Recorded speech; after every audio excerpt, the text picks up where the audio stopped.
And guys উপরে তার কাটা দেওয়া আছে যাতে কেউ উপর দিয়ে না আসতে পারে।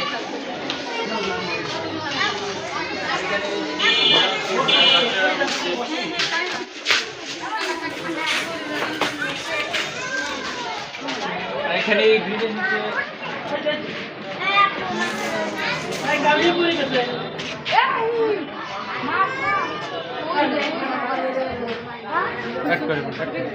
গাইস উপরে তার কাটা দেওয়া আছে যাতে উপর দিয়ে কেউ না আসতে পারে।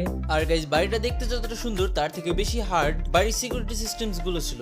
আর এটা দেখো, এটাও কিন্তু অনেক সুন্দর। আর যারা তোমরা বাড়ির অবস্থান সম্পর্কে জানতে চাইছো তাদের জন্য এটা হলো ফরিদপুর জেলার সালতা থানার নারায়ণদিয়া গ্রামে অবস্থিত, চাইলে তোমরাও আসতে পারো। আর গাইস বাড়িটা মেইন গেট দিয়ে ঢোকার সময় সামনে একটা ব্রিজ থাকে এবং ব্রিজের নিচেই ছোট্ট একটা পোল আছে এবং এই পোলটার জন্যই বাড়ির উঠানটাকে অনেক সুন্দর দেখা যায়। আর গাইস এখানে টিকিটের মূল্য কিন্তু মাত্র 0